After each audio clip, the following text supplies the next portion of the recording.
الشيطان الرجيم.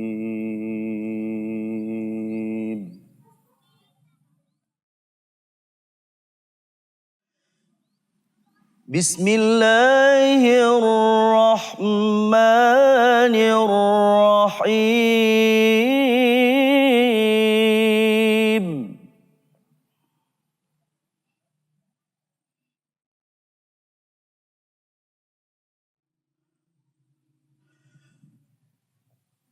وما كان الله ليعذبهم وأنت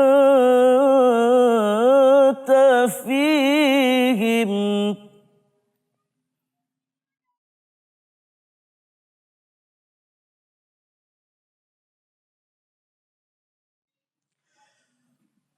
وما كان الله معذبهم وهم يستغفرون.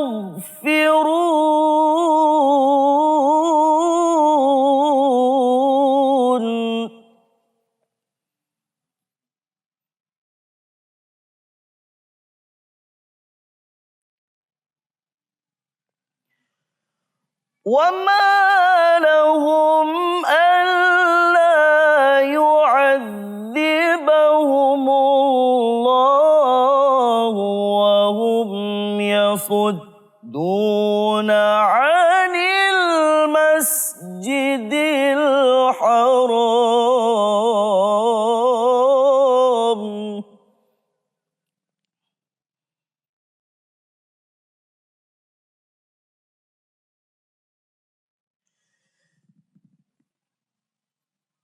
وهم يصدون عن المسجد الحرام وما كانوا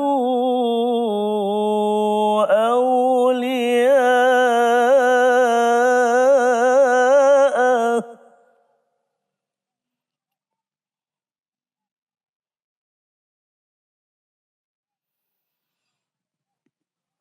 إن أولياؤه إلا المتقون ولكن أكثرهم لا يعلمون.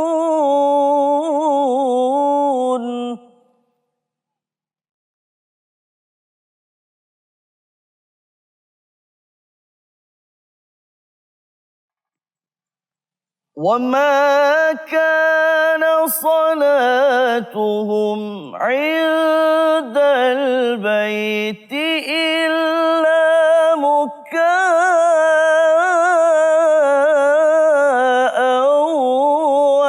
وتصديه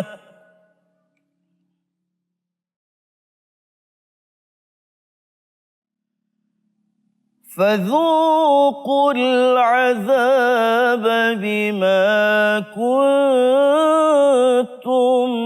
تكفرون.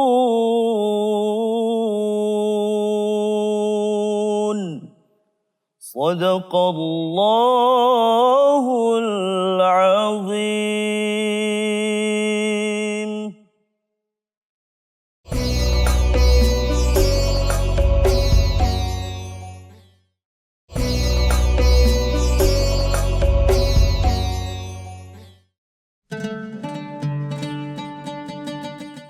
Assalamualaikum warahmatullahi wabarakatuh. Bismillah, alhamdulillah, wassalatu wassalamu ala sayyidina Muhammad ibn Abdillah wa ala alihi wa sahbihi wa mawalah amma ba'd. Segala puji bagi Allah Azza wa Jalla, salawat dan salam atas Rasulnya Nabi Muhammad sallallahu alaihi wasallam. Semoga kelak kita akan mendapatkan syafaatnya. Amin ya rabbal alamin. Para pemirsa Harmoni Ramadan yang dirahmati oleh Allah Subhanahu wa taala. Kalau kita kaji dalam hadis Rasulullah sallallahu alaihi wasallam, Rasul mengatakan man shoma ramadhana imanan wa ihtisaba, ghufira lahu ma taqaddama min dzambi. Siapa yang berpuasa dengan penuh keimanan dan keikhlasan kepada Allah, maka Allah Subhanahu wa taala akan mengampuni dosa-dosanya. Wa man qama ramadhana imanan wa ihtisaba, ghufira lahu ma taqaddama min zambi.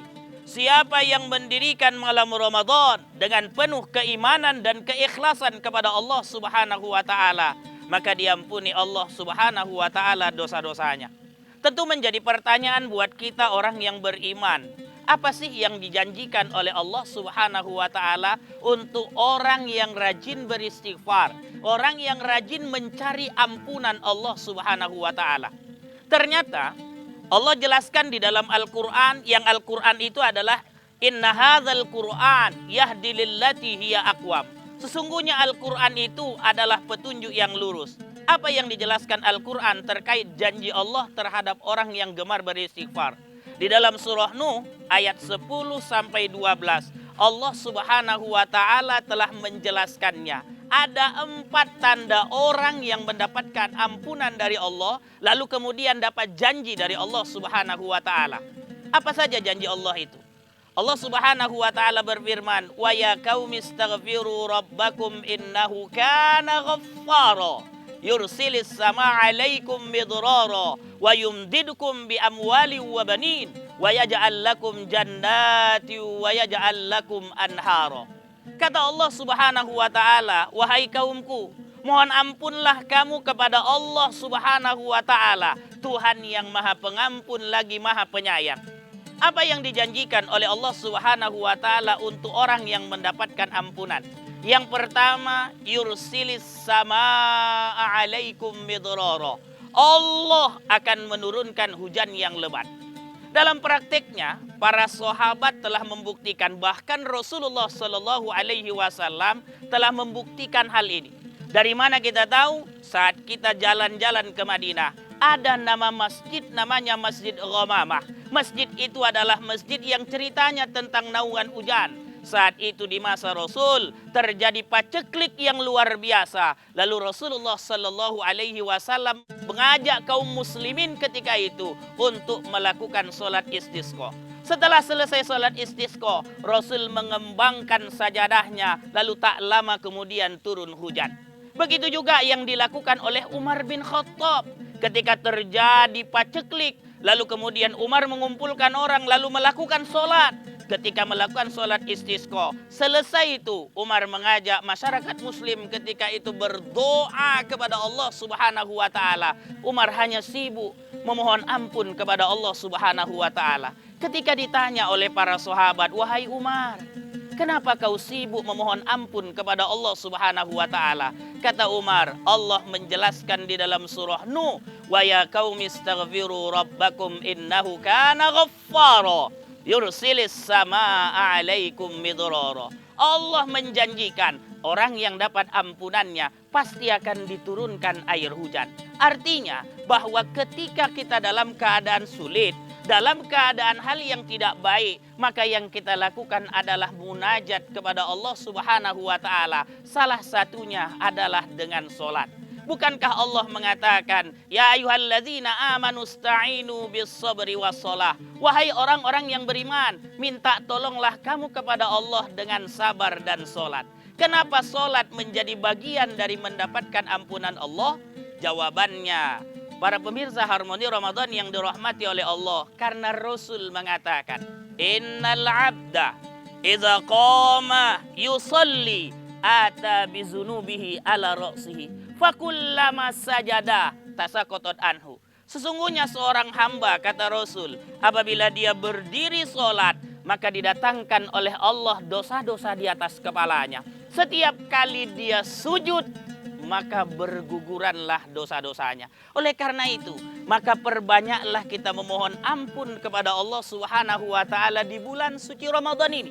Salah satunya adalah dengan mendirikan sholat, dengan berpuasa. Kenapa puasa? Jalan untuk mendapatkan ampunan dari Allah Subhanahu wa taala, karena kita disuruh menerima dengan lapang dada apa yang Allah Subhanahu wa taala atur pada diri kita. Maka wajar kalau Allah mengatakan, "Wahai orang-orang yang beriman, minta tolonglah kamu kepada Allah dengan sabar dan sholat." Puasa identik dengan kesabaran. Puasa mengajarkan kita harus menerima takdir yang Allah Subhanahu wa taala berikan kepada kita. Ketika kita menerimanya, maka Allah Subhanahu wa taala akan memberikan ketenangan hati pada diri kita. Oleh karena itu, istighfar, mohon ampun kepada Allah yang pasti akan memberikan ketenangan pada diri kita. Yang kedua, apa yang Allah Subhanahu wa taala janjikan terhadap orang yang mendapatkan ampunannya? Wa yumditkum bi amwal. Allah akan menambahkan harta. Orang yang dia gemar beristighfar, dia sibuk melakukan aktivitas yang mendatangkan ampunan dari Allah Subhanahu wa taala, pasti rezekinya banyak dan berkah. Ini ada dalam kitab At-Tadawi bil Istighfar. Ada seorang pedagang, ketika dia datang ke suatu pekan atau tempatlah dia untuk berjualan. Tiba-tiba dia sampai di tempat tersebut, ternyata sudah penuh para pedagang. Dia hanya mendapatkan lapak untuk jualannya berada di tempat yang paling ujung. Lalu kemudian orang tersebut pun menggelar dagangannya. Secara logika manusia bilang ini kecil kemungkinan dagangnya laku. Tapi ternyata dia punya ilmu. Dia dapat pencerahan dari seorang ustadz. Ketika ustadz tersebut membacakan surah Nuh ayat 10 sampai 12 yang isinya adalah wa yumditkum bi amwal, akan menambahkan harta buat orang yang gemar beristighfar kepada Allah Subhanahu wa taala. Oleh orang tersebut, oleh pedagang tadi, begitu dibukanya lapak jualannya, dia pun sibuk beristighfar kepada Allah Subhanahu wa taala. Astagfirullah, astagfirullah, astagfirullah. Satu persatu orang datang menanya barang dagangannya. Tanpa disadarinya satu persatu barang yang dia dagang habis laku terjual. Inilah mengajarkan kepada kita, ketika kita sudah mendapatkan ampunan dari Allah Subhanahu wa taala, maka Allah yang akan mendatangkan rezeki kepada kita. Ini sesuai dengan firman Allah Subhanahu wa taala, innaka lan tahdi man ahbabta walakinnallaha yahdi may yasha. Allah tidak menunjuki siapa yang dia inginkan, tetapi Allah menunjuki siapa yang dia mau. Dalam kajian akidah, pembeli bukanlah datang gara-gara hebatnya dagangan kita. Rezeki bukan datang gara-gara kemampuan kita, tapi rezeki didatangkan karena Allah Subhanahu wa taala menginginkan rezeki itu untuk kita. Yang ketiga, wabanin, Allah akan tambahkan keturunan untuknya. Artinya, betul dia akan mendapatkan keturunan, persis seperti yang ketika seorang datang menjumpai Imam Hasan Al-Basri. Datang seorang tersebut, dia bilang, wahai Tuan, saya ini sudah menikah begitu lama. Vonis dokter menyatakan bahwa salah satu dari kami ini adalah mandul. Kira-kira apa yang harus kami lakukan? Kata Imam Hasan Al-Basri, perbanyaklah beristighfar kepada Allah Subhanahu wa taala. Ternyata apa yang diucapkan Imam Hasan Al-Basri ternyata menjadi realita. Perempuan yang diduga mandul ternyata mampu melahirkan anak, bahkan hingga anaknya 4. Ini menunjukkan bahwa dengan beristighfar, Allah Subhanahu wa taala akan menghadirkan rezeki untuk kita. Ada kisah juga dalam kitab Al-Ahlaqul lil Banin. Ada seorang ayah punya anak remaja. Anak remaja tadi ini bandelnya luar biasa. Setiap ada barang yang dimiliki oleh orang lain, barang tersebut diambilnya.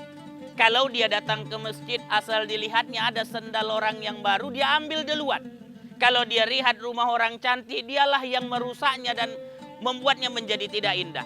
Lalu ayahnya tadi ini setiap hari mendengar keluhan orang terkait dengan apa yang dibuat oleh anaknya.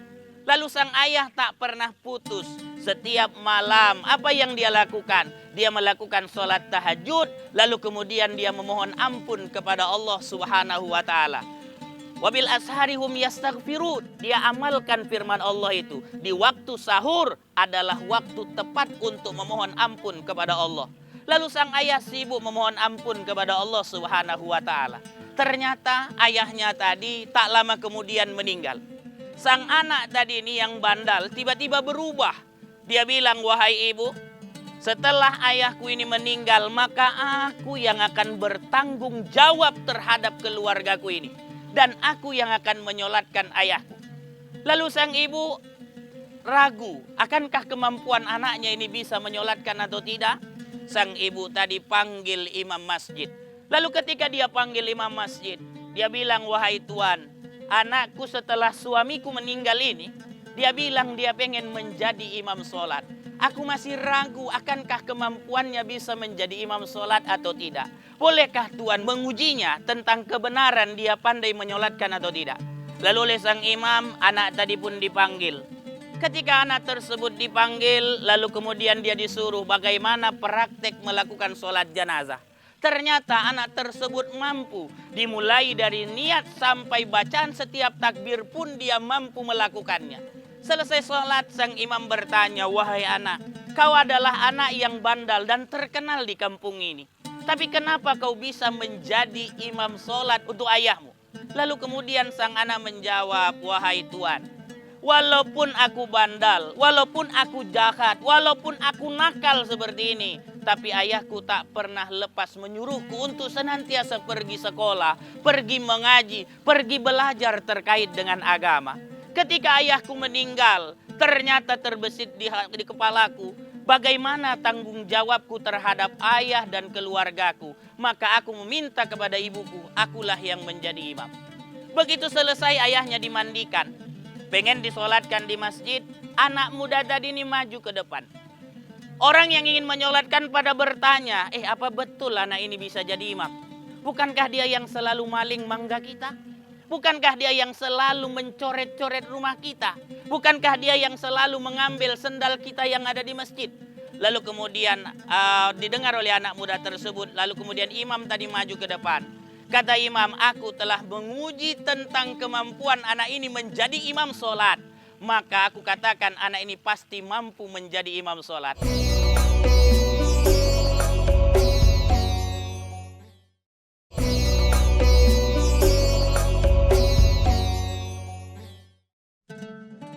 Para pemirsa Harmoni Ramadan yang dirahmati oleh Allah Subhanahu wa Ta'ala.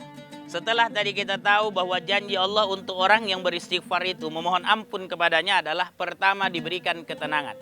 Dengan cara turunnya air hujan, kalau secara real dari hati diberikan ketenangan oleh Allah Subhanahu wa Ta'ala. Yang kedua, Allah akan tambahkan harta kita. Yang ketiga, Allah akan berikan keturunan.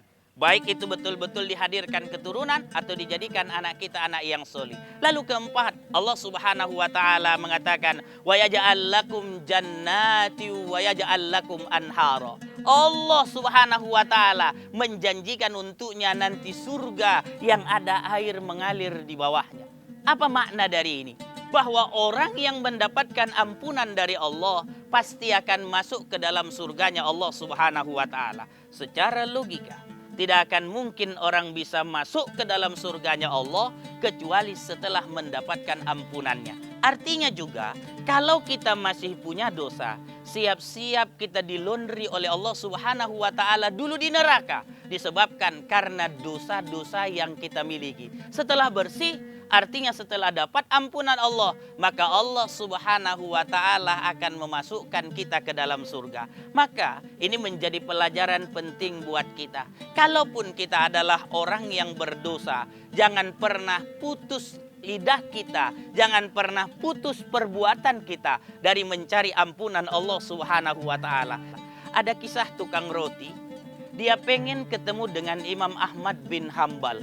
Bagaimana caranya supaya Imam Ahmad bin Hambal itu datang menemuinya?